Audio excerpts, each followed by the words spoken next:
Bismillahirrahmanirrahim. Assalamualaikum warahmatullahi wabarakatuh. Alhamdulillahillazi anzala ala abdihil kitaba wa lam yaj'al lahu 'iwaja. Shadaqallahul azim. Laqad sadaqallahu ar-rasulahu ar-ra'ya bil haqq. La tadkhulunal masjidal harama insyaallahu aminin. Shadaqallahul azim. Alhamdulillahi rabbil alamin. Wassalatu wassalamu ala asrafil anbiya'i wal mursalin wa ala alihi washabihi ajmain. Subhanaka la ilma lana illa ma 'allamtana innaka antal alimul hakim. La haula wala quwwata illa billahil aliyil azim. Wa fahamnaha Sulaiman wa kullan ataina hukman wa ilma wa saharna ma'a Daudal jibala yusabbihna wa tayra wa kunna fa'ilin. Rabbi shrah li sadri wa yassir li amri wahlul 'uqdatam min lisani yafqahu qawli. Wa sallallahu ala sayidina Muhammadin wa ala alihi washabihi ajmain. Nurul jali sifatullah, sifat menjadi kalamullah, terangkan hati hamba-hamba Allah, terang seperti hati Rasulullah sallallahu alaihi wasallam. Alhamdulillah, syukur kita kepada Allah Subhanahu wa taala, limpahan kurniaan Allah, rahmat Allah, inayah Allah, hidayah Allah, dan berbagai-bagai nikmat yang Allah curahkan kepada kita, daripada kita di alam roh hingga sekarang, hingga kita ini belum lagi disebut ada. Al'ata 'alal insanu khinu minan dahri lam yakun syai'an mazkurah. Di satu masa Allah mengatakan bahawa kita ni belum ada lagi. Di waktu itu Allah yang ada. Dan langsung Allah memberikan kita kehidupan untuk menandakan bukan kita ada, tetapi menunjukkan dia yang hidup, dia yang ada. Dan kita salah faham. Bila kita salah faham, kita tersesat. Jadi siapa yang dapat menyadarkan kita semua ini? Melainkan kesyukuran dan rahmat dan kurniaan Allah, kita ni dibagi oleh Allah untuk menerima hidayatullah laduni. Hidayatullah di sisi Allah, kita dapat hadir bersungguh-sungguh kita hendakkan kepada Allah. Allah tu pasti akan mengurniakan diri Allah sendiri. Bersusah payah kita tentang hari-hari kita duduk di hadapan untuk mendapatkan kurniaan di sisi Allah.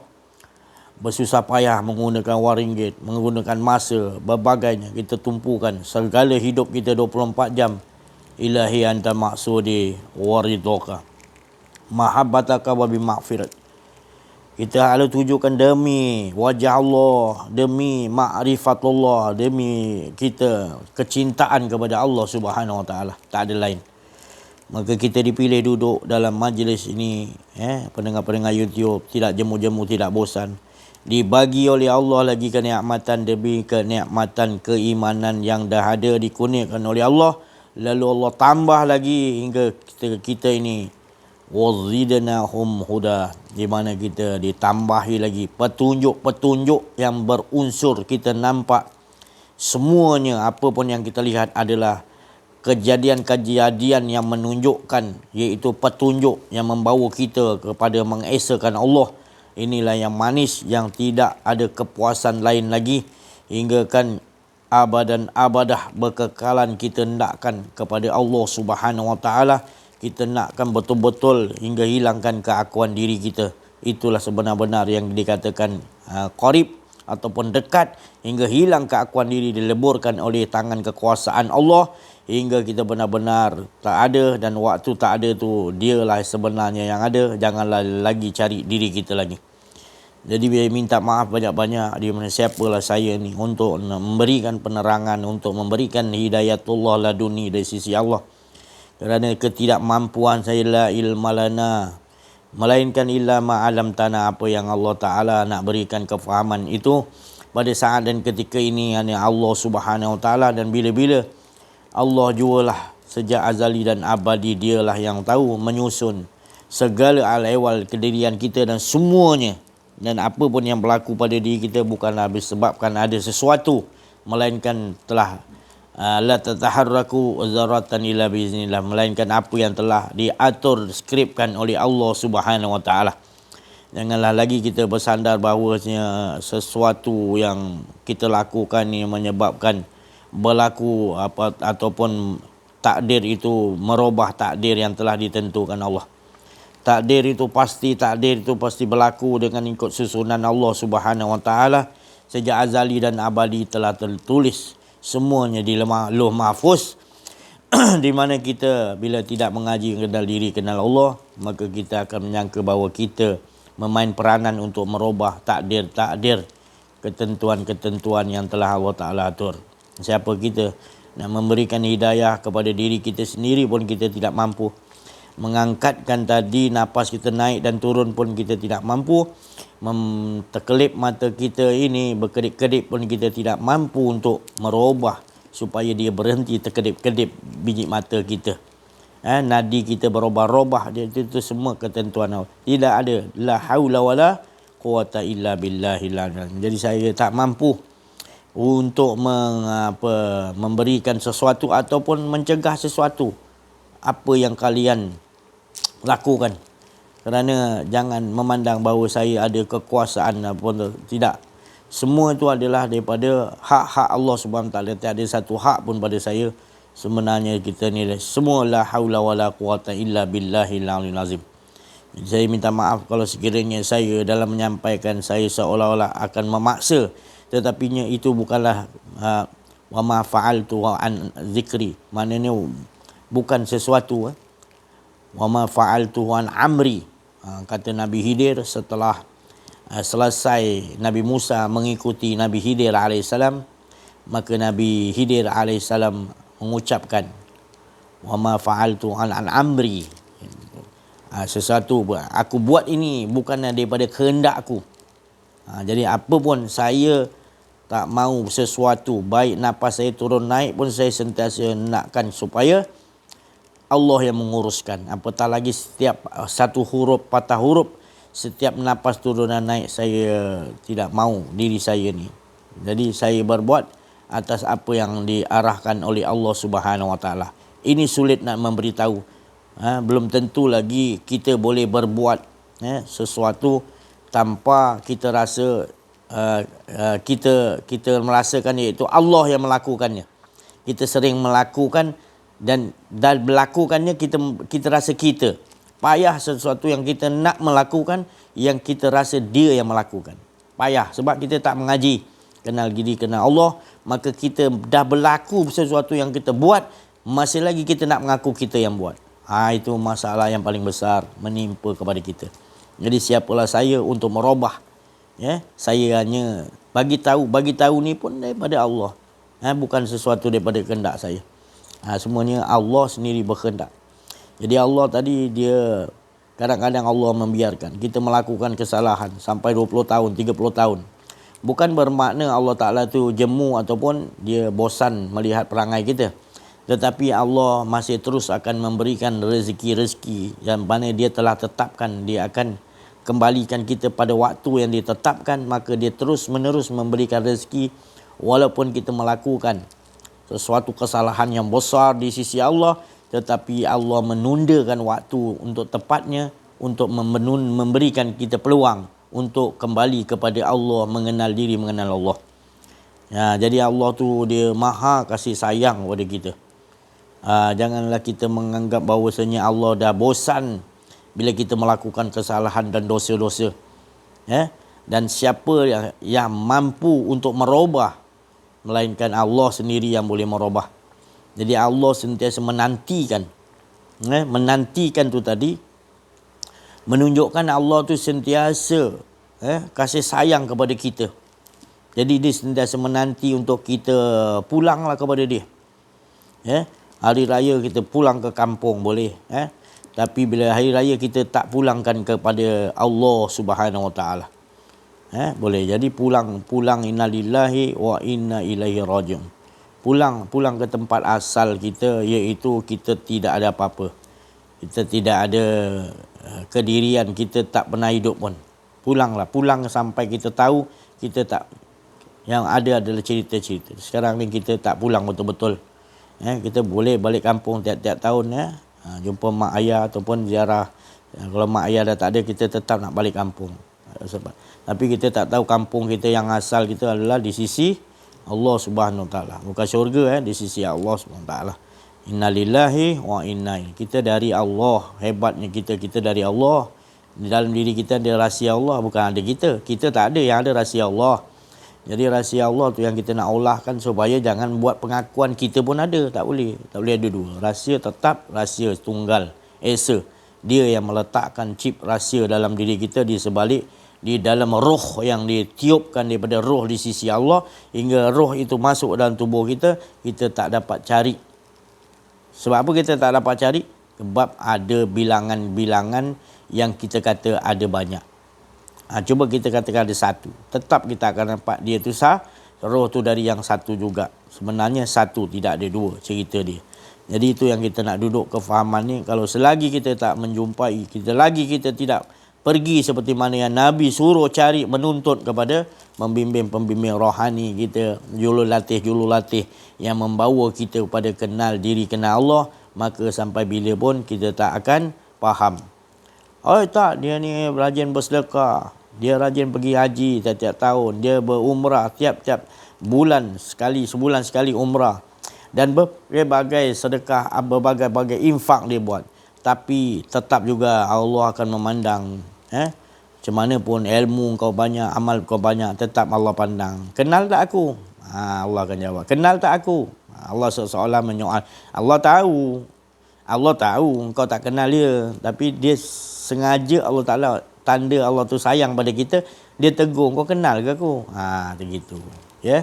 Jadi janganlah kita anggap Allah tu berkeinginan kepada kita. Allah tak ingin pun kita. Sebab apa? Dia jadikan kita ni daripada dia. Dan sepatutnya dah memang kita harus kepada dia. Bukan kita yang harus tanya, Allah apa kau dah buat aku? Kita yang ditanyai. Apa yang kita telah buat? Allah dah memberikan kita bermacam-macam untuk pulang kepada dia. Tetapi kita menangguh-nangguh kepulangan kita kepada Allah. Hingga kan masa demi masa kita habis dah. Banyak kita habiskan masa kita untuk memuaskan kehendak-kehendak kita. Kita habiskan untuk berbalah-balah dan kita pun tak dapat apa benda sebenar yang kita cari. Sebenarnya yang kita cari adalah kita nak kena pulang balik kepada Allah. Itulah titik tempat asal kita. Kalau kita tak pulang balik, kita tak akan sempurna dan kita tak akan puas.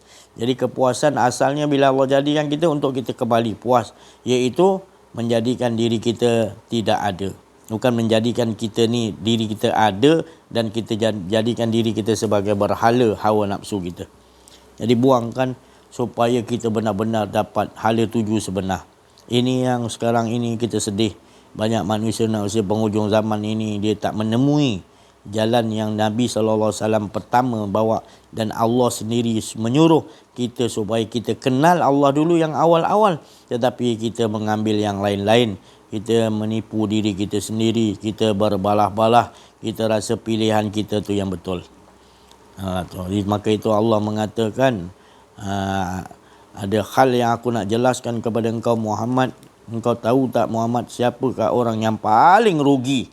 Allah Ta'ala kata, siapa yang paling rugi itu? Adalah mereka ini menyangka kehidupan mereka itu betul. Dan mereka akan mendapat imbalan yang baik di sisi Allah. Mereka menyangka. Padahal dia tak kenal aku. Maka orang ini adalah orang yang paling rugi. Dan mereka ni tidak akan dikira langsung apa amal ibadah yang dia lakukan. Sedekah, puasa, haji semua. Allah tak mengira dah. Allah langsung hancurkan dia ke dalam neraka jahanam. Dan dalam neraka jahanam tu ada tempat yang paling ngeri lagi. Hingga neraka jahanam tu pun dia berlindung jangan sampai dia pun masuk dalam tu. Bayangkan. Ada tempat di neraka jahanam yang paling ngeri. Tu tadi. Itu Rasulullah SAW bagi tahu. Jadi layaknya orang yang tak kenal diri, tak kenal Allah, didudukkan di tempat neraka jahanam, dan ada tempat di dalam neraka jahanam yang lebih ngeri daripada azab yang ada di dalam neraka jahanam itu. Wa na'udzubillah. Begitulah pentingnya kita mengambil tahu benar-benar siapa yang menciptakan kita. Ini kita tidak tahu, maka kita melakukan ibadah, maka kita tak kenal. Dalam kita tak kenal gitu, maka inilah berita yang malang. Kerana Bila kita beramal, kita kata kita yang beramal. Bila kita bersedekah, kita rasa kita yang bersedekah. Kita tidak nampak itu adalah Rahman dan Rahim Allah. Sifat-sifat Allah yang Maha Pemurah dan juga penyayang, yang menyuruh kita membagikan harta-harta itu tadi. Dan dapat kita melakukan ibadah, menunjukkan kehambaan kepada kita ni yang Allah Ta'ala suruh. Maka kita tak memiliki apa-apa. Bila dibagikan rasa kehambaan, kita terus istiqamah beribadah. Bukan kita yang ibadah, tetapi sebenarnya rasa yang Allah bagi untuk kita beribadah kepadanya itu yang patutnya kita ingat. Bukan kita mengingati kita melakukannya, tetapi kita mengingatkan bahawa dialah yang memperlakukan kita untuk melakukan ibadah. Inilah kehidupan yang ke depan kita ini bertambah akan menjadi mudah dalam kehidupan kita apabila kita dah alam nasyrah laka sadrak wa wada'na anka wizrak allazi anqala zahrak. Kita dah buang keluar.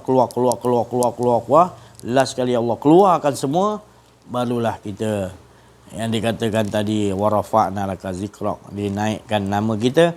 Apa tandanya? Nama kita tu adalah nama bagi nama Dia yang meletakkan nama kita, maka ditinggikan nama kita sebab kita tiada lagi. Yang ada hanyalah dicerita nama yang diberikan nama ada sifat dan afalnya, dan afal tak lain daripada sifat-sifat tak lain daripada zatnya, dan keseluruhannya adalah Dia semata-mata. Esa zat dia, esa sifat dia, esa afal, esa asma dia. Semuanya esa, tak ada dua pun, satu. Di situ kita dudukkan dan kita fahami, kita bawa dalam kehidupan kita. Kita akan nampak sekalian alam ini semuanya bergerak, duduk baring. Apa yang kita lihat, semuanya kita hanya nampak dialah pelakunya. Kita tidak nampak banyaknya pelaku, tapi kita nampak semua yang berlaku itu adalah satu pelakunya, iaitu zat Allah Subhanahu Wa Taala yang memperlakukan. Baik dia malaikat, baik dia nabi-nabi, baik dia para jin ataupun iblis ataupun apa saja pun makhluk Allah, semua Allah yang jadikan, ciptakan, maka dialah yang memperlakukan. Dia yang memberikan skrip-skrip kepada malaikat-malaikat yang banyak tugas-tugas yang dibagi, semua daripada Allah. Dan tugas tu dia gunakan, dia dapat kudrat daripada kudrat Allah. Apa pun iblis pun dia ada sesuatu yang Allah bagi untuk dia melakukan sesuatu yang diarahkan oleh Allah Subhanahu Wa Taala. Bila kita dah kenal diri, kenal Allah, kita nampak semua tu tadi. Makhluk-makhluk Allah tu tidak ada daya upaya. Dan yang kita nampak dia bergerak tu adalah sebab kita nampak dia bergerak kerana izin Allah Subhanahu Wa Taala. Dia tidak boleh bergerak selangkah ataupun membuka biji mata dia ataupun terkelip sekalipun tanpa mesti dengan izinan Allah Subhanahu Wa Taala. Jadi kita cuci tangan untuk mengatakan semua makhluk Allah tu ada kuasa. Semua makhluk Allah itu tidak ada kuasa. Yang kita nampak adalah bergerak dia tu, siapa pun adalah kita nampak Allah lah dahulu yang kita nampak. Inilah perjuangan yang harus kita capai supaya kita dapat merayakan benar-benar apa istilah raya, iaitu apa istilah setelah kita puasa kita merayakan. Apa istilah kita solat, kesan daripada solat tu raya. Kita merayakan kita kemenangan kita solat, kita berhasil. Apa tu? Inna solata tanha anil fahsya'i wal munkar. Kalau puasa, apa kesan dia? Adalah kita dapat tak takun. Apa tak takun tu? Tak ada lagi rasa keakuan diri. Dapat mencegah perbuatan yang keji dan mungkar, solat berhasil, makna tak ada lagi rasa keakuan diri. Tetap kita mengesakan Allah tanpa kita merasakan kita yang mengesakan Allah, dan dialah yang mengesakan dirinya sendiri sejak azali dan abadi, awal akhir zahir dan batin. Kita ada lagi yang tempat yang lebih seronok ataupun tempat yang lebih tenang, tempat yang lebih aman, melainkan kita dah dibuangkan keakuan diri kita, dileburkan oleh Allah, warzuqnil fana'ani, hingga benar-benar kalau kita aja yang nak meleburkan diri kita tak cukup, mesti harus Allah yang mengizinkan. Maka kita bersungguh-sungguh, maka Allah pasti tak mungkin janji, pasti Allah SWT akan leburkan kita dan kita akan mendapatkan kenikmatan yang besar, iaitu bila keakuan diri kita telah dileburkan oleh Allah SWT, lalu Allah memberikan kita hidup, baru kita tahu kehidupan ini adalah kehidupan cerita-cerita, kisah-kisah Allah. Tapi kalau kita tidak lagi dapat mati, yang sebelum mati kata Nabi, kita tak dapat tu lagi, maka kita tak dapat nak mengatakan bahawa kehidupan kita adalah kehidupan cerita-cerita kisah-kisah Allah. Kita akan masih was-was lagi nanti. Mana boleh? Allah suruh gini, kita ada hak. Kita nak pakai, kita ada hak lagi. Itu makalah kita kena kenal diri, kenal Allah. Jadi kita akan, bila dah kenal diri, kenal Allah, binasalah kita, mati kita. Kita tak punya apa-apa. Yang ada hanya Allah Subhanahu Wa Taala. Carilah pembimbing rohani, benar-benar doa minta. Siapa saya nak mengubah diri kalian semua? Saya tak mampu. Nak bercakap ni pun saya rasa tak mampu. Tak mampu saya nak cakap. Ya, jadi siapa saya nak ubah kalian semua? Saya sendiri pun Allah yang ngaturkan. Jadi faham-fahamlah kalian. Kalian betul bersungguh-sungguhlah kepada Allah Subhanahu Wa Taala. Nanti kan Allah akan tunjukkan jalan-jalannya. Saya tak mampu. Saya hanya bercakap ni atas dasar bukanlah daripada kemahuan saya. Tapi ini adalah daripada kehendak-kehendak Allah. Jangan ingat saya boleh merubah siapa-siapa. Tak. Saya tidak ada daya upaya. Minta maaf saya cakap banyak-banyak. Sebab apa yang memberi makan minum pada kalian, yang memberikan segala sesuatu itu adalah Allah. Maka siapa saya yang layak untuk menegur, untuk memberikan kefahaman, untuk memberikan hidayatullah laduni kepada kalian.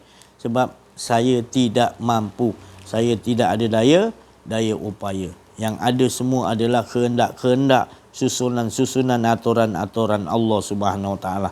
Seperti yang diceritakan tadi, kalaupun orang tu bermaksiat 30 tahun, tetapi Allah terus menerus memberikan lagi 30 tahun tu tadi, dia terus memberikan tadi makanan, minuman untuk terus hidup, memberikan lagi kefahaman, dan Allah tak jemu-jemu menunggu kita. Allah tak ada sifat jemu untuk menunggu kita. Tanggungjawab Allah SWT menjadikan kita hamba-Nya, dia akan telah tetapkan waktu-waktu yang telah ditentukan untuk kita kembali kepadanya. Maka terus dia akan membagi, biarpun kita buat maksiat berapa banyak, berapa lama pun, tetap Allah akan memberikan kita makan dan minum, pernafasan. Sebab Allah tu sayang kepada kita. Jangan pula kita kata kita macam mana pun Allah sayang. Jangan. Kita kena ingat, kenapa Allah buat begitu, sayang, dan kita kena ubah diri kita. Jadi ubah tu Allah yang memberi kekuatan kepada kita untuk ubah. Kesadaran itu datang daripada Allah SWT. Itu jangan kita menangguh-nangguhkan lagi. Sebab saya tak ada daya upaya nak merubah. Tapi kita kena ingat Allah tu menunggu kita, memandang kita, tak pernah berpaling, pandang dengan kasih sayang. Kita tak ada kerasa malu. Allah Subhanahu Wa Taala memberikan kepada kita peluang-peluang yang banyak, sampai waktu yang telah ditetapkan. Kita banyak buat tak elok, buat perangai-perangai yang hodoh, akhlak yang buruk, tetapi Allah tak akan azab kita selagi belum sampai waktunya.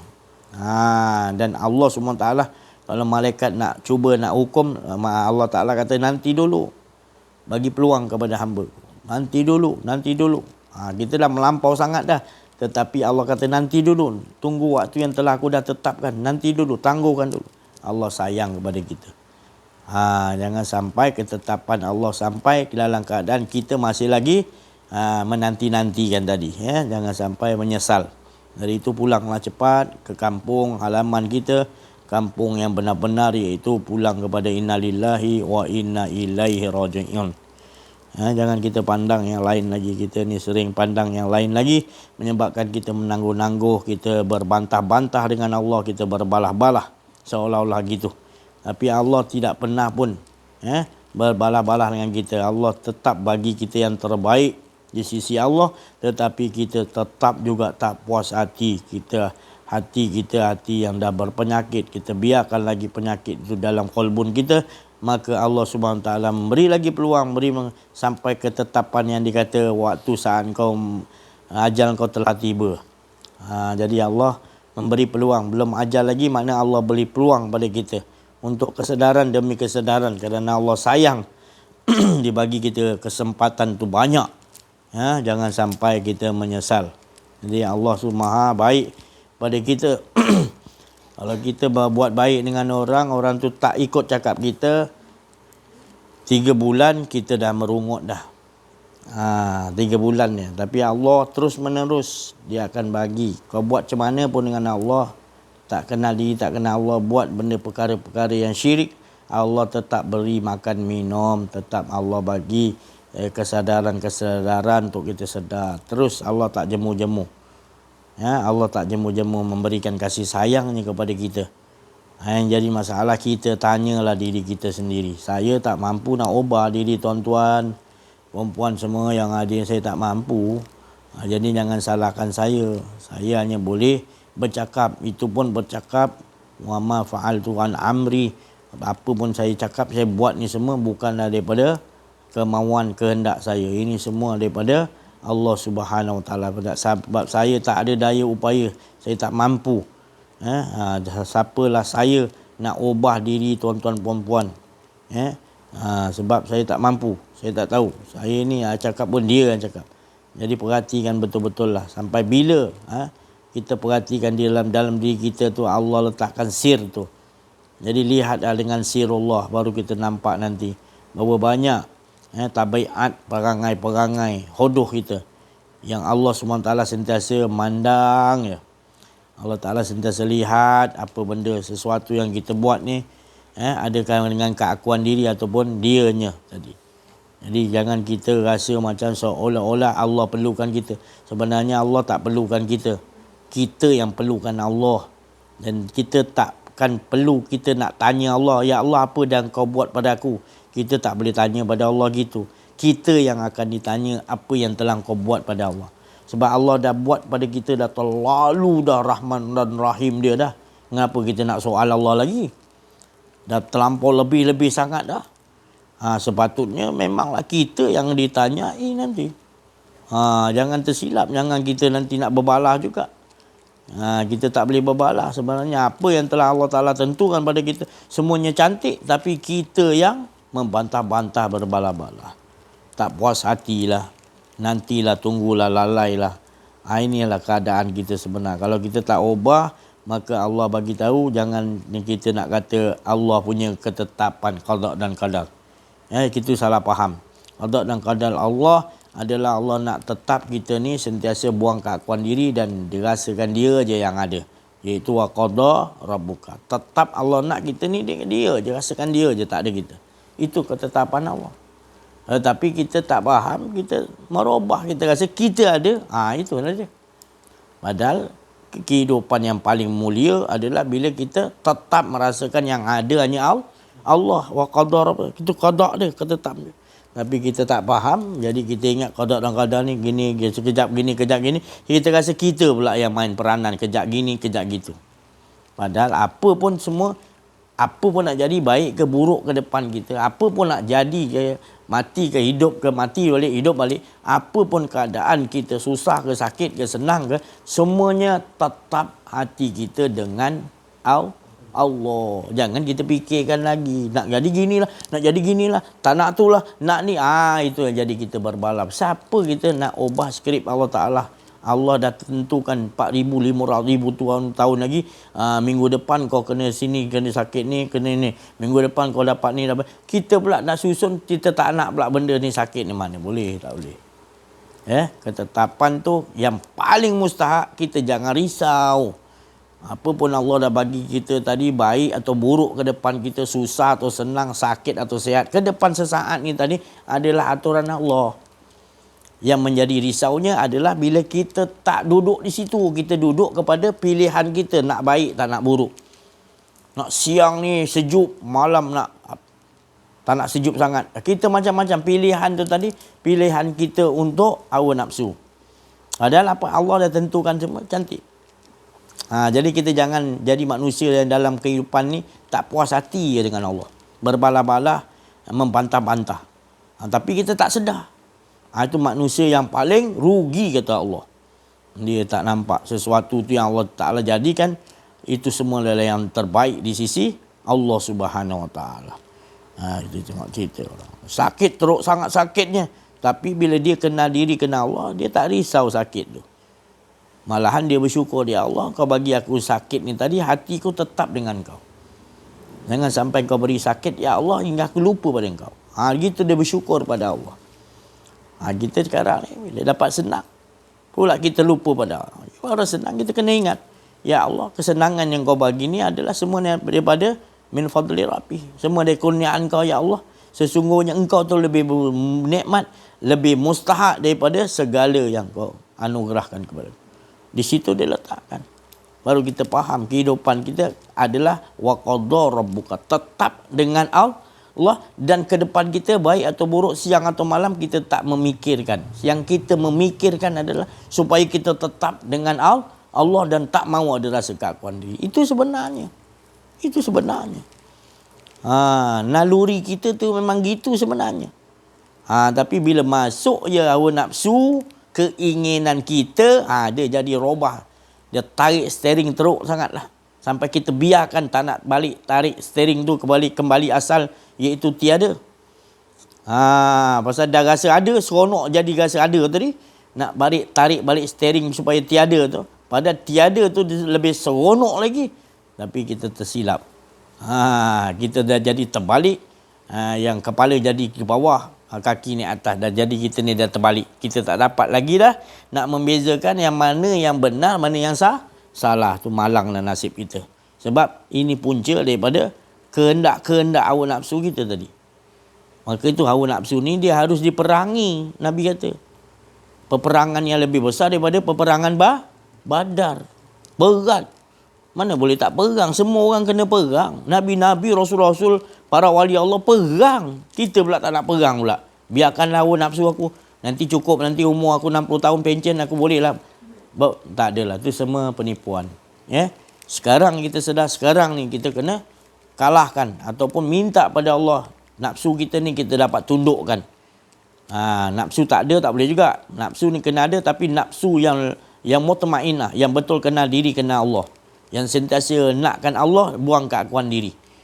Itu yang kita nak. Maka kita belum dapat perangi. Ilmu banyak, amal banyak, nafsu masih amarah. Jadi bukan dengan cara kita banyak ilmu, banyak beramal dapat mengalahkan nafsu. Jadi Nabi kata, apa yang dapat mengalahkan nafsu? Sahabat tanya, takut. Itu kenal Allah betul-betul. Bila kenal Allah betul-betul, takut kau nanti betul-betul Allah. Itulah nanti yang akan menundukkan hawa nafsu kita. Sebab hawa nafsu kita tak takut. Kau ilmu banyak macam mana pun, hawa nafsu tak takut. Dia akan membantah, membalah. Dia lagi hebat pada ilmu-ilmu. Dia lebih hebat daripada amalan-amalan yang kita lakukan. Nanti dia kata, nafsu kata, alah amalan kau ini hebat. Tak ada orang lebih hebat daripada kau. Kau amalan kau hebat. Nafsu dia bawa ke situ. Nanti bila kita banyak silap, alah nanti kau tobatlah, nafsu kita kata. Gitu. Jadi kalau kita tak perangkan dia, kita diangkat. Bila kita buat salah, dia kipas kita, dia kata apa? Nafsu kita kata apa? Tak apa, nanti sekaligus tobat. Sampai waktu dia nanti. Dia suruh tangguh. Itulah kerja hawa nafsu gitu. Dia tidak takut pada siapa-siapa pun. Melainkan kita lah kena belajar kenal diri, kenal Allah. Sampai nafsu tu nanti kita dapat kalahkan dengan sebab kita takut pada Allah. Maka lekanglah nafsu tu dengan izin Allah. Kalau tak belajar kenal diri, kenal Allah, kita tak takut pada Allah. Bila tak takut dengan Allah, lagilah dengan makhluk ni lagi kita tak takut. Lagi mudah kita nak bohong. Kita lihat orang-orang yang makin lama hidup dia makin jauh dengan Allah. Tetapi dia pamerkan seolah-olah dia makin dekat dengan Allah SWT. Dia menjadi orang seolah orang yang betul. Kita nampak betul lah, dia harta banyak, dia kaya, dia jadi pangkat dia tinggi. Hidup dia kita tengok senang je. Tertipunya tinggal. Kita menengok yang di luaran. Kita nampak dia jadi agung, dia jadi menteri. Hidup dia senang lah. Tertipunya kita pandangan kita sebab kita pun tak tahu. Sedangkan dia tu yang bertambah kaya, yang kita kata senang tu, dia pun ada masalah besar juga. Tapi disembunyikan. Jadi kita kena tengok pada diri kita masing-masing dulu. Sebelum kita memandang pada diri orang, selesaikan.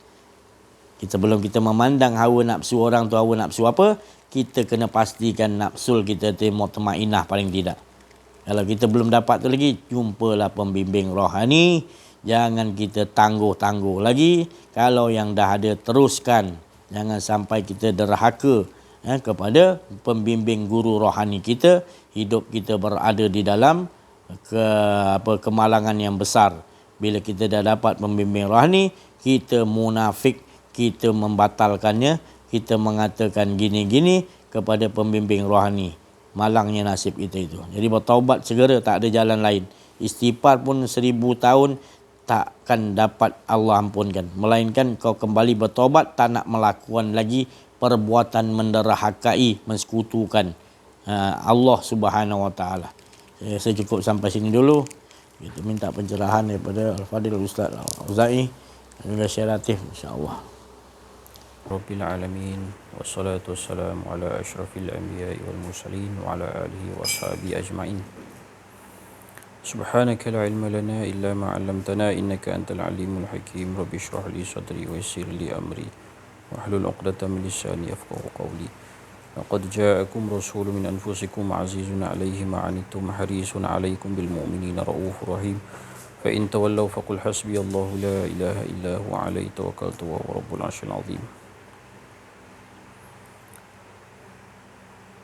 Apa yang kita nak seru kepada ummah sekarang ni, kepada anak-anak kita, apa yang kita nak seru kepada masyarakat kita, kepada jiran kita, kepada anak-anak murid kita, yang cikgu apa dia nak seru kepada anak murid di sekolah, yang HR apa dia nak seru kepada anak buah dia di syarikat, yang komando tentera apa dia nak dakwahkan kepada anak-anak buah dia, yang menteri apa yang dia nak cakap kepada rakyat, yang Perdana Menteri apa dia nak cakap kepada rakyat jelata, yang Sultan Agung apa dia nak cakap kepada rakyat jelata. Seruan yang paling tinggi kembali kepada Allah lah. Seruan yang paling tinggi kembali kepada Allah. Allahumma salli ala Muhammad. Mengenal diri, mengenal Allah. Kalau tak mengenal diri ini memang problem, sebab dia akan ada konflik dalam diri dia. Mengaji tinggi mana pun, setinggi langit sekalipun, 10 PhD sekalipun, kalau dia tak ada adab dengan akhlak, dia akan jadi penjenayah kola putih ya. Dia akan jadi penjenayah kola putih. Boleh menjadi kalau seseorang itu diasak dengan ilmu yang tinggi, hanya digasak dengan kecemerlangan akademik. Jadi macam mana nak lahirkan masyarakat yang betul-betul gemilang? Macam mana nak lahirkan masyarakat yang betul-betul gemilang? Tak ada jalan lain melahirkan kita melihat, kita meneliti apa yang Allah dan Rasul cakap. Allah dan Rasul cakap zaman paling gemilang tu zaman Nabi hidup, kemudian zaman sahabat hidup, kemudian zaman tabi'in hidup. Saya nak menyeru kepada terutamanya pemimpin-pemimpin yang ada kuasa, betulkan balik pandangan alam berkenaan dengan kejayaan. Yang diertikan kejayaan itu bukannya duit yang banyak, bukannya bangunan pencakar langit yang hebat, bukannya street A, bukan. Itu boleh, tapi itu dah nombor 2, nombor 3. Nombor 1 tu tengok zaman Nabi tu, apa Nabi dan sahabat buat. Ingat tu betul, tanam betul-betul. Zaman paling cemerlang di atas muka bumi ini ialah zaman Nabi hidup. Yang kedua, zaman sahabat hidup. Yang ketiga, zaman tabi'in hidup. Dan seterusnya zaman tabi'in hidup. Zaman Nabi hidup, Nabi gasak ke umat dengan membina pencakar langit. Jangankan pencakar langit, pelepah tu kurma je buat rumah, buat masjid, kan? Bukan saya nak suruh tiru lepas ni buat bangunan daripada pelepah kurma je lah, daripada pelepah kelapa je lah, bukan. Jangan fikir macam tu, itu akal yang nakal. Selalu macam tu terjadi, fitnah banyak terjadi. Kita cakap benda lain yang dia olok-olokkan. Jangan macam tu, itu tak lain tak bukan tu, itu hujah-hujah syaitan tu. Jangan nakal sangat akal tu. Fikir biar matang, waras, jangan ke anak-anak kan, ke budak-budak kan. Bila saya cakap macam tu bukan bermaksud saya ni suruh bina bangunan daripada apa nama pelepah nyok, kan. Kita hidup macam biasa saja. Tapi kita tengok pada zaman Rasulullah tu apa yang Rasulullah tanam dalam diri sahabat. Kenal Allah, kenal Allah. Rasulullah lahirkan orang sebanyak-banyaknya seperti dirinya. Orang yang duplicate diri dia. Rasulullah ni dia duplicate diri dia. Dilahirkan kalau boleh orang lebih cemerlang pada diri dia. Kalau boleh orang lebih matang daripada diri dia. Kalau boleh orang lebih fatanah pada diri dia. Kalau boleh orang yang lebih tabligh daripada diri dia. Kalau boleh orang lebih amanah kepada diri dia. Kalau boleh orang yang lebih siddiq daripada diri dia. Itu cita-cita Rasulullah. Dia duplicate. Sebab tu Rasulullah hantar Muaz bin Jabal ke Yaman bukan diri dia. Sebab tu Rasulullah hantar Sa'ad bin Abi Waqqas ke China bukan diri dia. Sebab tu Rasulullah hantar Tariq bin Ziyad. Begitu juga diutuskan. Rasulullah kerja dia menyampaikan, mendidik, mengenal Allah. Buktinya ialah lahir para sahabat seperti Sayyidina Abu Bakar yang solat seperti Rasulullah. Kan ada hadis sallu kama raaitumuni usolli, solat seperti mana Rasulullah solat. Macam mana Rasulullah solat? Macam mana Sayyidina Abu Bakar solat? Disebutkan dalam nas sehingga mendengar seperti air yang menggelegak. Macam mana Sayyidina Abu Bakar solat? Dikatakan seperti di sini ni ada garisan, sentiasa ada garisan air mata, sentiasa seperti ada longkang di sini. Allahumma salli ala Muhammad. Tatkala Sayyidina Abu Bakar mengangkat takbiratul ihram, Allahu Akbar, hilang dah ingatan dia pada dunia, termasuklah ingatan dia kepada seluruh makhluk, termasuk Rasulullah lah. Yang ada hanya Allah, hanya dia bermaladzat, hanya bersedapan dengan Allah. Ini produk Rasulullah buat. Inilah dia kecemerlangan. Inilah dia kemodenan. Akhirnya dengan produk-produk yang seperti ini dibukanya landasan-landasan baru, dibuat eksplorasi baru. Maunah datang dalam perang Yarmuk, 240 tentera Romawi, 30,000 je tentera Islam boleh menang. Nusrah Allah datang. Sebab apa? Akidah yang kuat. Kita dah lari, kita ingat duit yang banyak itu adalah lambang kemodenan. Kita ingat bangunan yang tinggi itu adalah kehebatan. Kita ingat kereta yang menjalar yang hebat-hebat itu adalah lambang kebijaksanaan. Rupa-rupanya di sebalik materialism ini semua rupanya dibina dengan hutang 1.5 trilion. Inna lillah wa inna ilaihi raji'un. Kalau seluruhnya ini dibina dengan hutang, dia akan jadi seperti harta Qarun aja. Akhirnya tenggelam, kena sedut semua. Boleh jadi kena gadai, kena jual negara kita disebabkan hutang ni. Apakah zaman Nabi dan sahabat itu dibina semua itu atas dasar hutang? Tak ada. Ya. Memanglah dalam Quran ada sebut tentang apa, dia ada sedikit toleransi dalam Quran. Walakum ru'usu amwalikum. Ada sedikit toleransi, ada sedikit kemaafan, tapi sedikit tu sangat minimal, bukan ambil sebanyak-banyaknya. Sangat minimal.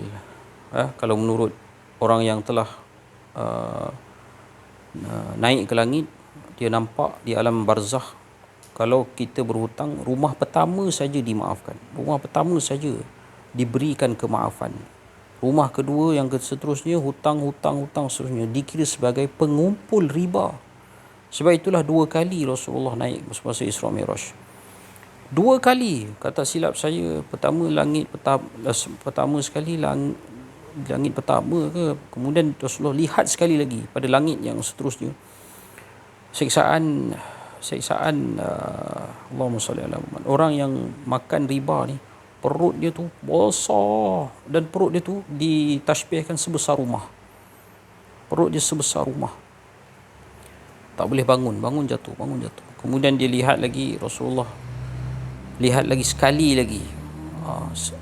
Umat dia yang perut dia besar, dalam perut dia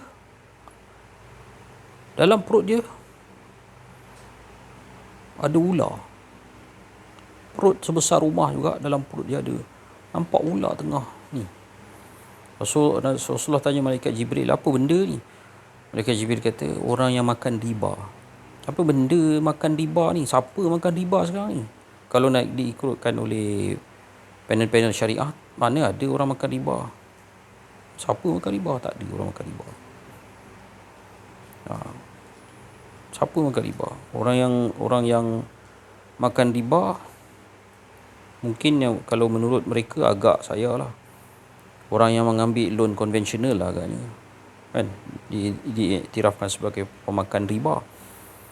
Tapi sekarang ni umat Islam dah beralih kepada Islamic banking dah. 90% beralih kepada Islamic banking.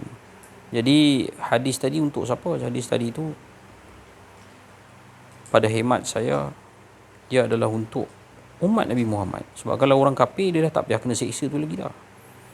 Orang kafir duduk di satu jenis neraka sebab dosa orang kafir satu je, iaitu tak nak sujud kepada Allah. Jadi dia buat dosa apa pun, berzina, minum arak, ambil riba, dia dah tak kena seksa lain dah.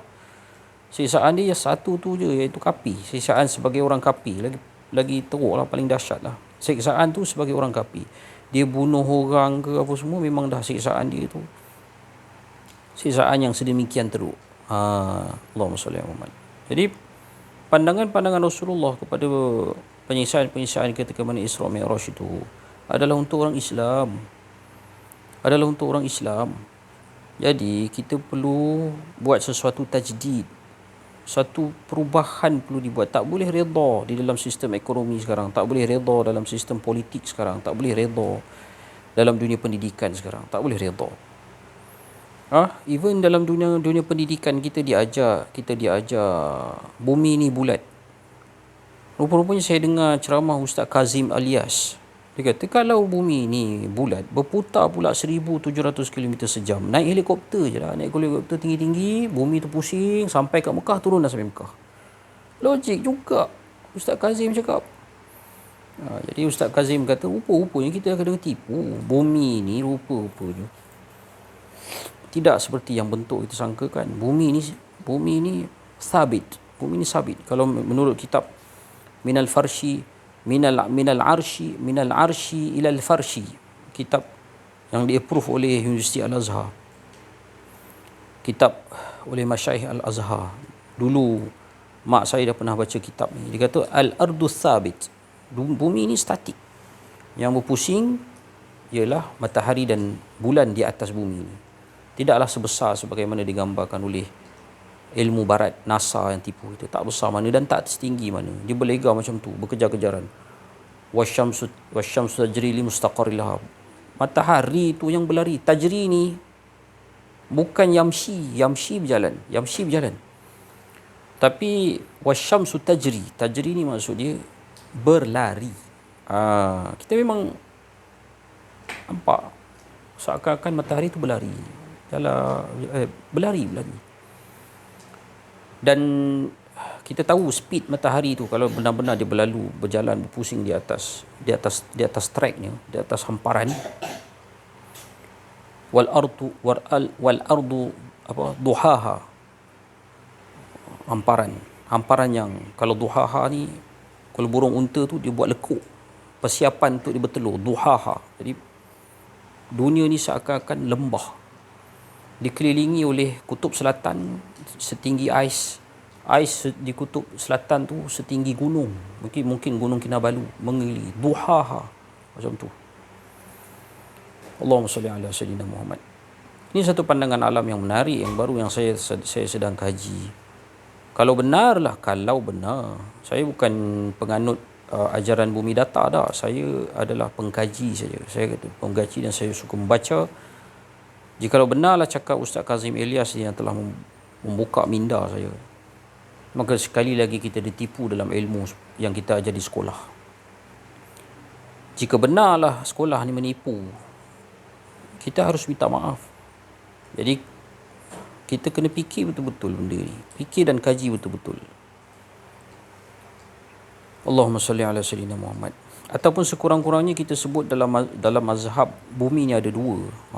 Satu bulat dan satu datar. Sekurang-kurangnya begitu. Sebab hujah-hujah yang menyatakan bumi adalah hamparan tali dengan Al-Quran. Wal qamari iza talaha wal syamsu duhaha wal qamari idza talaha. Apa ni Allahumma salli ala Muhammad? Apa ayat tu? Saya pun dah lupa. Matahari yang cemerlang sinar dia dan diekori wal qamari idza talaha. Talaha maksudnya dia diekori, sentiasa diekori oleh bulan. Memang tali ayat Al-Quran, memang tali dengan Allahumma salli ala sayyidina Muhammad. Satu pandangan alam yang sebenarnya bukan baru, dah lama beribu-ribu tahun dah perkara ni. Tapi wallahu alam, bila naik atas, wallahu alam, mungkin yang dikatakan hamparan itu semuanya adalah juga merupakan satu bulatan yang sangat besar. Allahumma salli ala Muhammad. Yang saya tak ingat. Tapi menarik bila mengkaji kitab Turath Ulama. Kitab Fatani, kitab Syekh Daud Fatani, kitab Syekh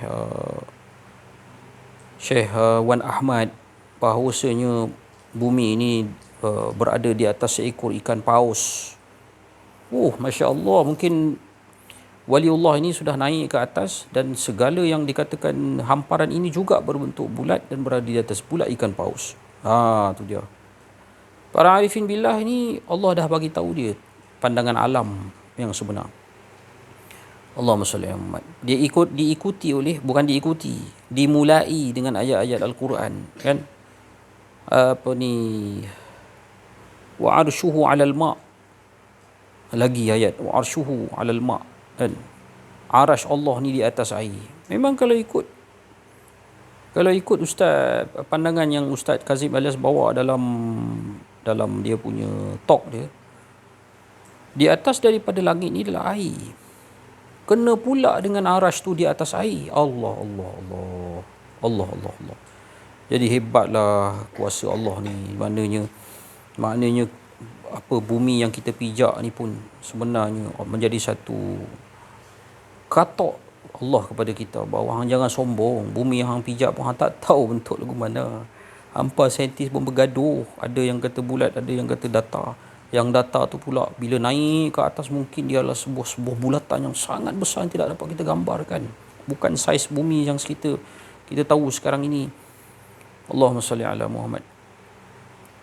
Allahumma salli ala Muhammad. Nak ceritanya, ya anak-anak para santri sekalian, kembalilah kepada Allah adalah merupakan suatu seruan yang sangat tinggi, sangat perlu, sangat penting pada hari ini.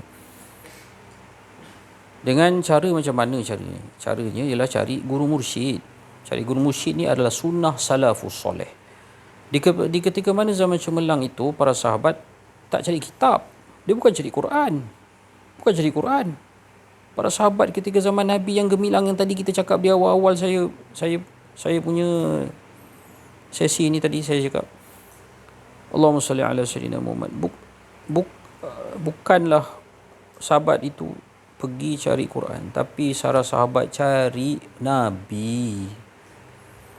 Nabi dah tak ada, kan? Zaman sekarang Nabi dah wafat, Nabi dah intiqal. Nabi dah cakap Nabi ni ada pewaris. Maka kita kena cari pewaris. Kemudian pewaris tu ajarkan Quran, ajarkan hadis, ambil dari pewaris baru betul. Bukan pergi buka kitab secara direct begitu. Ambil dulu berkat guru, berguru dulu. Tu sunnah salafus soleh. Jangan nakal pula, jangan kata saya tak bagi buka kitab. Janganlah layan kenakalan akal tu. Boleh buka kitab, boleh buka Quran, bukalah. Tetapi masalah sekarang ialah tak ada guru mursyid. Jadi Syekh Fahmi Zamzam cakap, boleh nak baca kitab sendiri-sendiri, boleh. Hanya dapat maklumat, berkatnya tidak. Syekh Fahmi Zamzam cakap, ilmu agama ni berkat. Berkat tu lagi penting. Allahumma salli ala Muhammad. Contoh macam mana kita nak ajar adab kepada anak-anak kita. Macam mana kita ambil satu yang lebih halus, iaitu macam mana kita nak ajar jujur dengan anak-anak. Jujur anak-anak. Sekolah tak ajar Sekolah tak ajar tuan-tuan, perempuan, anak-anak sekalian. Tadi berlaku kepada diri saya, macam mana saya minta ilham, ya Allah, macam manalah nak ajarkan anak ni jujur ni. Siapa yang tumpahkan kuih dekat dalam kereta? Kita bukan nak marah, bukan nak rotan. Kita nak anak tu jadi jujur. Balik daripada sembahyang Jumaat, tengok kalau ada orang tumpahkan kuih dalam kereta, dan kita nak tengok siapa yang mengaku. Nak minta pengakuan je. Bila pengaku bukan nak rotan pun, tapi seorang pun tak mengaku.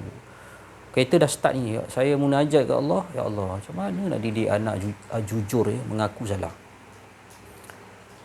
Tentu Allah bagi ilham, tutup balik kereta dah macam ni. Selagi tak ada orang mengaku, tak siapa kumpahkan kuih ni, Abi kita tak nak start kereta, kita duduk dalam ni, panas lah, tak mengaku juga.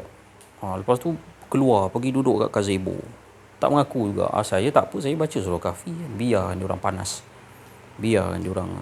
Akhirnya semua anak-anak lepak dengan saya dekat atas gazebo, baca ni apa-apa yang patut. Lepas tu adalah anak seorang lagi yang stay dalam kereta. Kita dah tahu dah, yang ni buat. Kita ni dah ada rasa dia ni buat. Tapi dia tak nak mengaku. Sebab dia takut nak datang kat saya. Tak apa. Kita tak marah ni, kita ajar dengan baik. Lepas tu dia datang, dia senyum-senyum, dia sipu-sipu. Awak je yang tumpahkan kuih. Dia sipu-sipu. Abi tak marah pun. Abi cuma nak minta cakap I'm sorry je. Dia pun cakap I'm sorry. Okey, selesai masalah, sama-sama masuk kereta balik. Ini sekolah tak ajar. Sekolah hanya ajar jujur tu apa? Bla bla bla bla bla bla bla bla. Piramli pula ajar penonton, peminat-peminat dia jujur dengan buat filem. Hujung 4 belalang. Hujung sekali, jujur sering dibantu Tuhan. Orang jujur sering dibantu Tuhan. Macam tu lah lebih kurang. Orang jujur pasti dibantu Tuhan. Perkataan akhir tu, dalam di balik cerita Hujung 4 belalang tu, itu dia nak sampaikan, nak tanam, nak pasak. Allahumma salli ala Sayyidina Muhammad. Allahumma salli ala Muhammad. Jadi, tuan-tuan yang dimati Allah sekalian, jangan kita hanya terbeku di dalam suasana dunia yang sudah dibekukan oleh ayat ke-7 Al-Fatihah. Yahud dan Nasara tu telah membekukan kita dalam sistem-sistem dan pemikiran-pemikiran dia. Jadi nak pecahkan ruyung tu, perlu menghadap, munajat, minta daripada Sang Pencipta, bertawassulkan guru-guru mursyid. Guru mursyid ni bukan suruh sangat jumpa dia. Bukan, dia suruh jumpa guru mursyid yang lain, bukan suruh jumpa dia, tak mesti jumpa dia, janji jumpa guru mursyid. Dan guru mursyid tu pula bukan suruh submit dekat dia. Dia ni macam ni, analogi ni, bila datang menghadap guru mursyid tu ibarat ni, analogi, dia pegang kita punya baju, dia lempar depan Allah, campak depan Allah, tak payah ada dia pun tak apa. Allahumma salli alaihi. Bila dah kita rasa sedap di hadapan Allah pula, adatnya kita tidak akan lupakan guru mursyid. Kita akan selalu doakan dia, kita akan selalu hadiah Fatihah kat dia walaupun dia dah wafat. Kita rindu kasih dia sebab dia yang ajarkan bagaimana nak menyayangi Allah, bagaimana kenal Allah, bagaimana nak mencintai Rasulullah. Dia yang ajarkan. Dia yang lempar kita kat Rasulullah, Rasulullah lempar kita kepada Allah. Itu dia. Saya pernah di Mesir dulu, saya pernah jumpa. Dia pergi ke majlis Syekh Muhammad Abdul Ba'ith Al-Kittani. Dia mimpi Syekh Muhammad Ibrahim Abdul Ba'ith Al-Kittani. Macam itulah, dia ambil baju, dia lempar, tiba-tiba dia ada depan Rasulullah. Allahumma salli alaihi. Jadi masa dia cerita tu, dia nangis. Dengan barakah Syekh inilah dia dapat jumpa dengan Rasulullah, dapat berduduk, menerima cahaya pancaran Rasulullah SAW. Suhbatul dengan Rasulullah SAW. Lama-lama Rasulullah bawa jumpa dengan Allah Ta'ala. Macam itulah dia punya flow dia punya jalan cerita dia. Walau macam mana pun, Allah dah beritahu, engkau dekat dengan aku, kata Allah. Fa ini qarib, dah selesai. Tak payah nak ainallah lagi dah. Allah dah cakap, wa iza sa'alaka ibadi anni fa ini qarib. Dah selesai dah isu ainallah ni. Tapi manusia itulah degil, ikut sangat kepala otak sendiri, fikir macam-macam, takwil ayat mutasyabihat ke sana ke sini, ke sana ke sini, ke sana ke sini. Walhal Allah dah bagi tahu dah. Fa ini qarib, dah selesai. Apa lagi kalau dah Allah tu dekat? Allahumma salli ala sayyidina Muhammad. Grab, apa lagi? Mudah-mudahan ada manfaat. Saya mohon maaf keterlanjuran, terkasar bahasa. Saya mohon maaf keakuan diri, tersasul, tersalah cakap. Kalau saya salah, mohon betulkan saya. Wassallallahu ala sayyidina Muhammad wa ala alihi wasahbihi wa baraka wasallam. Alhamdulillahirabbil alamin. Assalamualaikum warahmatullahi wabarakatuh. Alhamdulillahirabbil alamin. Al-mukasyafa wa ibnu fuqarah ila siratal mustaqim. La siratal mustaqim, la siratal mustaqim, la haula wala quwwata illa billahi al-'aliyyil azim.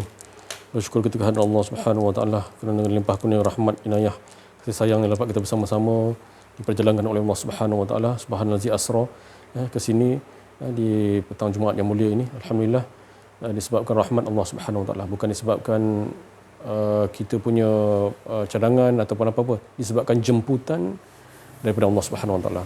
Inilah yang dikatakan hari-hari Allah. Hari-hari Allah ni orang yang sentiasa tidak ada keakuan dirinya. Itu yang manis tiada pahit. Sebab kita menghala tujukan kehidupan kita ni, bila kita ada hala tuju, iaitu apa hala tuju hidup kita?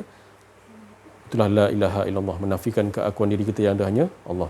Seperti yang diperkatakan tadi, bila kita menafikan keakuan diri yang ada hanya Allah, semua dia kita menyatakan dia, maka yang kuda liar tadi, hawa nafsu keakuan diri kita ni, kuda yang liar patutkah kita garang dengan dia? Tak boleh kan. Tapi saya mendapat ulhan daripada Allah Subhanahu wa taala, seperti yang dikatakan Syekh Aziz tadi, kita kena buat nafikan keakuan diri kita je. Nafi selalu nafi. Yang buat engkau ya Allah, yang baik pun engkau ya Allah, semua engkau ya Allah, tak ada lain. Jadi kuda liar tu dia menunduk dengan yang dikatakan sinaran percikan nur cahaya Allah, kan? Daripada nur tadi dia ibarat dia macam dia mata dia macam mata macam dia silau gitu sampai dia tertunduk dengan cahaya nur Allah tadi tu. Itu bawa cahaya, percikan cahaya. Jadi itulah yang sebenarnya. Itu yang konsep yang Rasulullah SAW bawa. Nafilah keakuan diri. Mau tukablu antal, maut, matikan diri kalian sebelum datang mati sebenar. Itulah. Mati sebelum mati. Tu. Itu yang sebenarnya. Kuda liar ni bukan kita boleh lawan nak tunduk, tak boleh. Tapi bila ada guru pembimbing rohani yang diperkatakan sebelum ni mentalkinkan la ilaha illallah. Kita tidak boleh faham konsep yang dikatakan nak bila tak ditalkinkan, kita tak boleh nak dapat benda tu. Itu Rasulullah sama beritahu itu, ulama pewaris Nabi tadi tu. Ulama pewaris Nabi iaitu mursyid arif billah. Guru pembimbing rohani ni, itulah tugas dia yang Allah Taala bagi, yang dilantik oleh Allah Subhanahu Wa Taala. Cara mana, jangan tanyalah kesusahan dia, janganlah ditanya macam mana ujian dia, tak boleh. Itu cara dia, cara yang Allah Taala dah tempa dia. Jadi alhamdulillah beruntung kita, Allah Taala meletakkan yang dikatakan kita dah dapat yang dikatakan yang dibawa, iaitu sekiranya kita ingin dicintai oleh Allah Subhanahu Wa Taala, jadi qul in kuntum tuhibbunallaha fattabi'uni yuhibbukumullah. Sekiranya ingin dicintai oleh Allah Subhanahu Wa Taala, ikuti jejak langkah Nabi Muhammad sallallahu alaihi wasallam, syariat, tarikat, hakikat dan makrifat. Jadi itulah bila pembimbing rohani ni, mursyid billah ni mengajar kita, mentalkinkan kita, itulah yang Rasulullah beritahu, ikutan. Mana kau dah ikut akulah. Itulah fattabi'uni. Syariat, tarikat, hakikat dan makrifat, empat seiringan. Bukan empat ni kita bukan empat ni kita ada lagi keakuan diri kita, tak. Kita dah ikut empat ni, syariat, tarikat, hakikat dan makrifat. Contoh syariat kan. Apa yang orang tengok, apa yang imam mengimamkan makmum di belakang, kita melihat apa tu? Adakah kita melihat syariat tu dari segi keakuan diri kita? Tak. Jadi bila tak ada keakuan diri, kita melihat macam saya teringat balik yang Syekh Aziz beritahu, kita bila tak diperkenalkan oleh Allah Subhanahu Wa Taala, tak ada keakuan diri kita, Allah Taala meleburkan keakuan diri kita, mana kita nampak imam tu macam mana? Imam ke tu macam mana keadaan dia? Bukan kita nak merendahkan dia, tak. Kita nak ikut dia ni, imam ni. Contoh kita nak ikut imam ni, tapi kita tak kenal imam tu. Kita tak nampak dalaman dia kenal diri ke tak? Dia kenal diri Allah, kenal Allah ke tak? Kalau kita diperlihatkan oleh Allah SWT, cara dia macam mana, Allah Ta'ala tunjuk lah. Ikut je imam tak ada masalah. Bukan kita ikut dia, dalaman dia. Yang ada sirullah Nur Muhammad tu tadi tu. Kita ikut yang tu, bukan kita ikut yang orang tak kenal dia tak kenal Allah, bukan. Ini bukan kita nak rendah-rendahkan siapa. Ini bukan masjid sini, yang masjid dekat tempat lain ni. Jadi saya research apa yang Syazri beritahu, saya research. Kata tu berfikir sejenak kan. Berfikir sejenak macam mana cara ya Allah. Jadi baru kita tahu konsep dia, kita nak berjemaah dengan imam yang tak tahu, yang bukan yang dikatakan ahli-ahli Allah ni. Memang kena ada macam tu. Kita kena kenal. Kita akan detect gelombang-gelombang tu. Tak lagi gelombang. Dia tahu.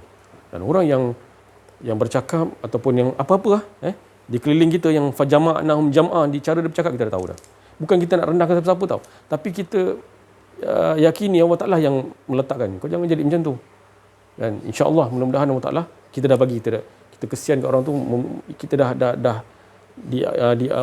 diamaliyahkan oleh Allah SWT supaya mendoakan dia. Dia tu. Jadi macam itulah keadaan ni. Saya bukan nak cakap saya hebat ke, saya dapat gelombang ke. Itu semua daripada Allah, bukan saya. Tak ada. Kalau saya mengaku saya, hancur saya. Saya pun tak berani. Saya tak berani saya.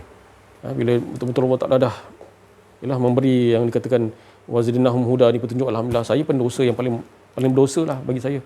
Tapi alhamdulillah Allah Ta'ala titipkan macam saya beritahu tadi, kasih sayang dia. Kita buat dosa pun Allah Ta'ala letakkan juga, bagi kita makan, bagi kita kefahaman, bagi pendosa tu apa yang paling dosa utama apa dia? Keakuan diri kita, mengakukan aku tadi tu. Mengakukan aku boleh buat ni, aku boleh buat. Padahal Syekh Abdul Qadir Jani memecahkan la hayyun la alimun la qadirun la muridun la sami'un la basirun la mutakallimun ni pun saya tak ada daya upaya. Saya macam yang dikatakan apa? Subhanaka la ilma la. Tak ada apa, tak ada la semua la. Tak ada. Itu yang kita nak betul-betulkan pakaian kita ni la. Pasti Allah Ta'ala yang dikatakan tadi, tertunduklah yang dikatakan hawa nafsu, yang keakuan diri tu. Dia pasti datang juga kan. Tidak beriman seseorang melainkan seseorang tu diuji. Diuji macam mana ni? Diuji. Betul kan kau kenal Allah ni? Kan? Betul ke? Jadi itu yang Syazri perkataan tadi tu, tak mampu nak apa? Nak menjelaskan, tak mampu nak ni, tapi semua datang daripada Allah Subhanahu Wa Taala untuk kita menaikkan kita punya musyahadah kita dengan Allah SWT, supaya kita sentiasa mengesakan Allah SWT. Itulah hala tuju kita. Itu yang Rasulullah nak. Kita duduk di situ. Tidaklah duduk di antara baik dan buruk. Hina mulia, tak apa. Orang nak hina kita, hina lah. Tak apa, aku tak jadi apa-apa pun. Hina, tak apa-apa. Hina, tak apa-apa. Nak muliakan, sama je aku. Nak kata siang dan malam, sama je siang malam, sama je. Aku tetap berkehidupan dengan Allah. Sampai tak ada keakuan dia, Allah. Alhamdulillah, Allah Ta'ala. Kita minta warzuqnil fana anni, belum Ramadan itu kan Allah Ta'ala letakkan. Bukan saya yang nak plan tu, benda tu Allah Ta'ala letakkan. Kau baca doa ni insya-Allah. Warzuqnil fana anni ya Allah, warzuqnil fana anni ya Allah. Tak mampu aku ya Allah. Tak mampu semua. Semua rasa tak mampu. Di situlah saya teringat cerita yang Syekh Aziz cerita dulu. Berterima kasih juga saya pada Burak tu. Dengan kehidupan Burak, yang Burak Rasulullah SAW tu, yang naik daripada Masjidil Haram ke Masjidil Aqsa tu. Jadi saya dapat dengar penceritaan tu. Burak ni Allah Ta'ala kata, okey, nanti kau kenderaan-kenderaan ni semua datang, engkau akan jadi kenderaan kepada Rasulullah SAW. Jadi bersiap sedialah engkau. Semua sekali burak banyak kan, burak banyak. Jadi ada seekor burak tu yang dikata tak mampu. Saya berterima kasih dengan burak tu, burak Rasulullah tu. Kan, bila saya dapat penceritaan yang daripada Allah SWT ni. Dia rasa tak mampu aku ya Allah, aku ni mana mampu, Rasulullah orang yang mulia kan. Yang lain ni dia tunjuk dengan kehebatan terbang dan sebagainya, cantik pakaian dia, semua cantik semua, tapi dia ni tak mampu, mana mampu. Jadi rupanya dia yang dipilih. Masya-Allah. Bukanlah saya cakap ni kita mengikut akhlak dia, adab makhluk Allah yang memburuk tadi tu. Kita nak ikut-ikutan tu. Sampai dia dimuliakan oleh Allah SWT, menjadi kenderaan kekasih kita Nabi Muhammad sallallahu alaihi wasallam. Itu semua cerita-cerita dia lah semua tu. Itu kita nak ikut tu, fattabi'uni, sedikit demi sedikit. Moga kita menjadi orang yang sentiasa menomorsatukan Allah Subhanahu Wa Taala. Saya suka menyebut dan saya suka mendengar apabila diceritakan bahawa kalau kita tengok material yang semalam kita cakap ni, material kenderaan sekalipun tidak pernah berceritakan macam Ustaz Ahmad jadi cakap tadi, sekolah kan. Tak diceritakan benda-benda yang berkaitan dengan Allah Subhanahu Wa Taala. Tak ada, mana ada. Ada ke cikgu minta maaf lah bukan cikgu sini cikgu belah sana. Ada ke siapa pun mak bapak kita ialah siapa pun lah. Mak bapak yang prihatin tu baguslah. Tapi sebenarnya ada ke dia nak cakap ini material ni daripada tayar ni daripada pokok getah kan, pokok tu tak lain. Ada ke kita nampak yang lain lagi? Ini yang saya ini ditutupi oleh pendidikan ditutupi oleh Yahudi. Kita tak salahkan Yahudi, itu semua cerita-cerita dia, tapi kita ni nak kembali kepada Allah ni, nak menomorsatukan Allah yang ditutupi ni. Ni kita nak buka Al-Mukasyafa Ghaibul Fuqara, Allah Ta'ala buka balik pengetahuan ni. Jadi kita nombor-satukan Allah. Kita cerita dengan anak-anak pun semua daripada Allah Ta'ala. Itu yang sebenarnya Allah Ta'ala nak. Itu yang selalu Allah tersenyum melihat kita apabila kita sentiasa nak menceritakan, membantu agama ni, membantu agama supaya nak mengajakkan kepada mengesahkan Allah SWT pagi, petang, siang, malam 24 jam, insya-Allah. Itu yang manis. Yang manis tiada pahit. Yang tak dapat saya nak ceritakan benda ni kan. Itulah satu benda yang abadi azali yang tak dapat saya nak ceritakan terlalu. Allahu akbar, subhanallah, alhamdulillah, wala ilaha illallah, wala haula wala quwwata illa billah. Itulah saya boleh cerita sikit-sikit. Saya ni tak ada apa pun, tapi itulah bergantung haraplah dengan Allah Subhanahu Wa Taala, insya-Allah. Sekian daripada saya, wabillahi taufiq wal hidayah. Assalamualaikum warahmatullahi wabarakatuh. La haula wala quwwata illa billah. Allahumma shalli alaihi wasallam. Apa yang diceritakan, apa yang disampaikan oleh teman-teman kita, Ustaz Zahir Syekh Latif, semua daripada khatir Rabbani, daripada kalimat-kalimat Rabbi, daripada kalimat-kalimat kudus yang suci, yang tak lain betul-betul demi kasih sayang untuk mengajak kita sama-sama mengesahkan Allah seperti mana yang disuruh oleh Allah kepada Rasulullah SAW, para nabi, para wali-wali Allah. Inilah juga yang kita nak ikuti, mengajakkan. Memang benarlah kita ni la haula wala quwata illa billahil aliyil azim. Tapi bila Allah dah suruh, itu tandanya Allah yang memberikan kepada kita kalam. Allah yang memberikan kepada kita kudrat dan kehendaknya lah yang kita berkata. Bukan bermakna kita, tetapi dialah sebenarnya yang berkehendak untuk menyampaikannya. Jadi bersyukurlah kita pada pendengar-pendengar yang hadir pada malam petang ni, dan juga yang pendengar-pendengar YouTube secara live padalah buka mana pun. Sebenarnya hadirkanlah semuanya daripada Allah. Jangan pandang kepada sesuatu, tapi pandanglah apa yang terjadi daripada sesuatu itu. Kerana segala sesuatu wa huwa bikulli syai'in qadir. Segala sesuatu itu adalah ada kekuasaan Allah. Bukan sesuatu itu dia ada kuasa, tapi wa huwa bikulli syai'in qadir. Sesuatu semuanya di bawah kekuasaan Allah. Jadi nampaklah, bukan nampak saya, nampaklah kekuasaan Allah. Nampaklah sesuatu itu daripada Allah, daripada kehendak Allah, daripada kalam Allah, supaya menginginkan kepada kita ini untuk kembali kepadanya. Jadi kita apa pun yang kita dengar semuanya daripadanya, dia. Kita tak nampak yang lain. Di situlah tempat yang paling aman. Di situ yang tempat tak paling bahagia. Di situlah tempat yang paling tenang. Tak ada lagi tempat yang lebih tenang bila kita telah dibuangkan keakuan diri kita. Tak dapat, macam ada Syekh Latif kata tadi, tak dapat nak diceritakan. Tapi siapa yang dapat tu beruntunglah. Kerana di situlah tempatnya yang abadi azali, yang tak akan mati-mati, dialah. Di situ kita duduk. Kalau kita duduk kita rasa hidup, kita akan mati, risau pula nak mati, lepas tu nak hidup balik, lepas tu mati balik. Tapi kita duduk abadan abadah, dia yang hidup berterusan, maka kita akan selamat. Sebab kita tak mengaku ada keakuan diri, insya-Allah. Terima kasih atas semua perhatian Siapa yang hadir tu mendapat percikkan cahaya-cahaya Nur Muhammad hingga lebur, tak ada keakuan diri.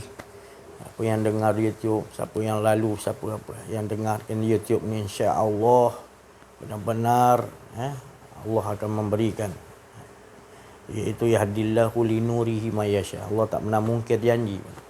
Kalau kita mendengar benar-benar nakkan kepada Allah ikhlas, pasti kita akan dapat linurihi mayasya. Beri cahaya. Allah tak pernah mungkir janji. Cuma Allah nak menghendaki. Dia memang menghendaki untuk kita kembali kepada dia. Jadi kalau kita tak nak kembali pun diajakkan. Bukan makna diajakkan dia memerlukan kita, tetapi dia sayang kepada kita. Insya-Allah. Wa'afu minkum, minta maaf banyak atas apa kesalahan dalam saya menyampaikan. Saya tak punya apa-apa, jangan pandang saya. Pandanglah semua ni daripada Allah SWT. Dan kita semua ni mendengar dengan pendengaran Allah SWT. Wabillahi taufiq wal hidayah. Assalamualaikum warahmatullahi wabarakatuh. Takbir. Sallu ala Nabi.